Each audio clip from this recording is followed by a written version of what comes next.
বিসমিল্লাহির রহমানির রহিম। কি পর্ব, কেন পর্বের আজকের আলোচনায় সবাইকে স্বাগত জানাচ্ছি। কথা বলবো ইসলামে উত্তরাধিকার আইন ও সমাজের অসঙ্গতি এই বইটি নিয়ে। খেয়াল করলে দেখব আমাদের সমাজে নানা রকমের অসঙ্গতি, নানা রকম সমস্যা ও সংকট আছে। তবে যে সমস্যাগুলো ব্যাপক আকার ধারণ করেছে, ধনী গরিব সমাজের সকল শ্রেণীকে জর্জরিত করেছে, তার মধ্যে অন্যতম একটি বিষয় হচ্ছে উত্তরাধিকার সম্পদ, ত্যায্য সম্পদের বন্টন।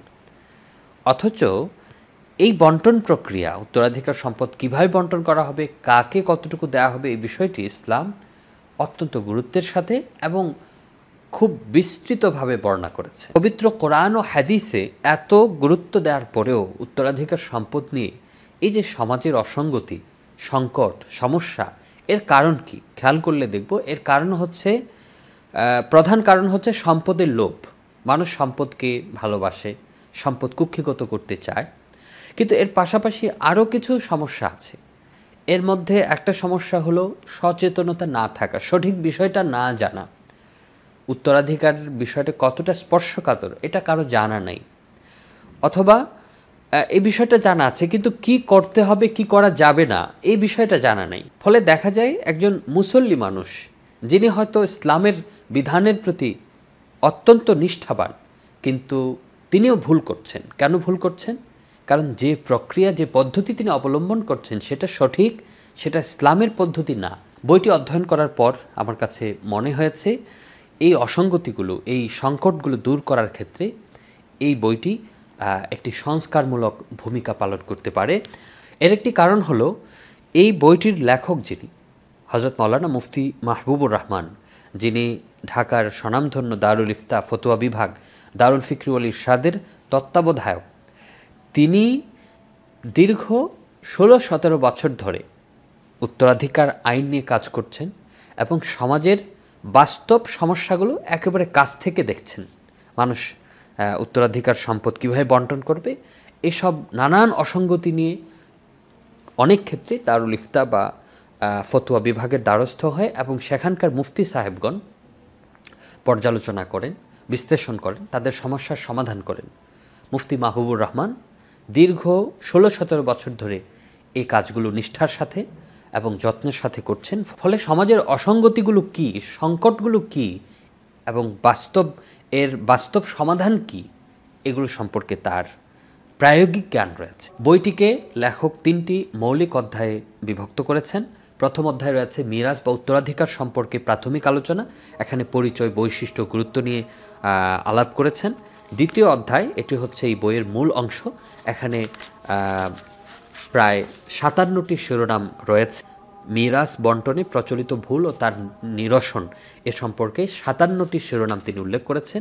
এর মধ্যে অসঙ্গতিগুলো, সংকট, সমস্যাগুলো চিহ্নিত যেমন করেছেন, এর শরিয়ার আলোকে এর সমাধান দিয়েছেন, আবার ক্ষেত্রবিশেষে তিনি পরামর্শও দিয়েছেন।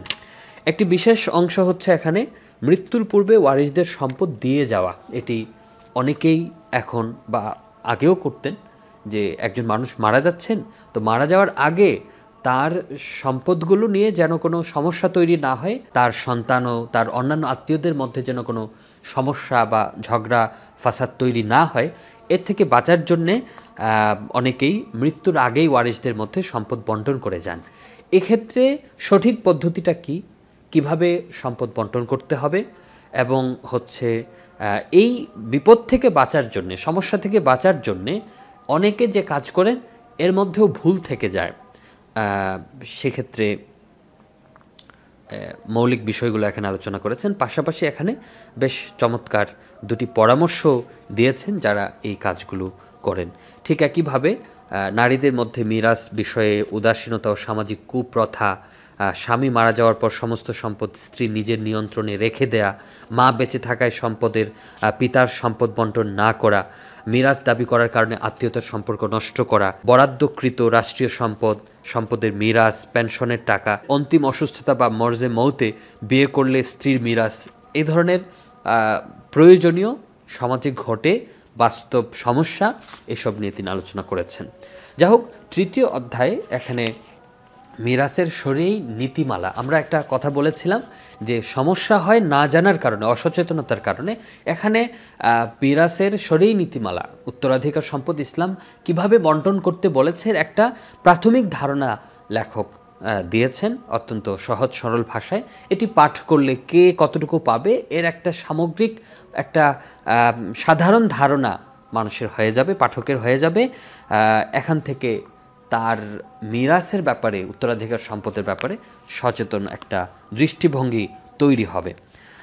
তৃতীয় অধ্যায়ে দুটি বিশেষ গুরুত্বপূর্ণ দিক রয়েছে। একটি হচ্ছে প্রচলিত আইনে পৌত্রের মিরাস একটি পর্যালোচনা। এই শিরোনামে তিনি বর্তমান বাংলাদেশে পৌত্রের মিরাসের যে আইন রয়েছে এটি যে ইসলামের সাথে সাংঘর্ষিক, এই বিষয়টি নিয়ে আলোচনা করেছেন এবং অত্যন্ত যৌক্তিকভাবে চমৎকার ভঙ্গিতে তিনি শরিয়ার যে নীতিমালা আছে এটি কেন যৌক্তিক এবং এটি কেন প্রণিধানযোগ্য এবং এর বিপরীতে রাষ্ট্র যে আইন তৈরি করেছে সেটি কেন নানা কারণে বিতর্কিত এবং প্রত্যাখ্যাত, এই বিষয়টি তুলে ধরেছেন। এই অধ্যায়ের শেষ শিরোনামটি হচ্ছে নারী উন্নয়ন নীতিমালা ও নারী পুরুষের সমান অধিকার।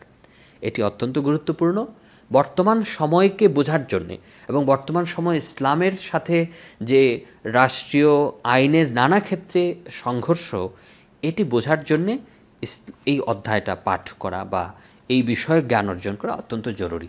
আমরা জানি সমান অধিকার এটি পশ্চিমের তৈরি করা একটা মানদণ্ড, যে মানদণ্ডটি পশ্চিম তার বিভিন্ন ক্ষমতা ব্যবহার করে, অপব্যবহার করে পুরো পৃথিবীর উপর চাপিয়ে দিতে চায়। যদিও পুরো পৃথিবী তার ধর্ম, তার আদর্শের কারণে তা গ্রহণ করতে চায় না, কিন্তু বাধ্য করে কোনো ক্ষেত্রে। যা হোক, মুসলিম হিসেবে আমাদের এই জায়গাটাতে করণীয় কি, আমাদের দৃষ্টিভঙ্গি, আমাদের অবস্থান কি হবে, এই বিষয়গুলো এখানে। বইটির বিষয়বস্তু আইন ও নীতিমালা, তবে এর ভাষা সহজ, প্রাঞ্জল ও গতিশীল, আর এর বিন্যাস অত্যন্ত চমৎকার এবং প্রত্যেকটি বিষয়েরই রেফারেন্স দেওয়া হয়েছে। এর মোট পৃষ্ঠা সংখ্যা 142 এবং এটি প্রকাশ করেছে ঢাকার সমকালীন প্রকাশন।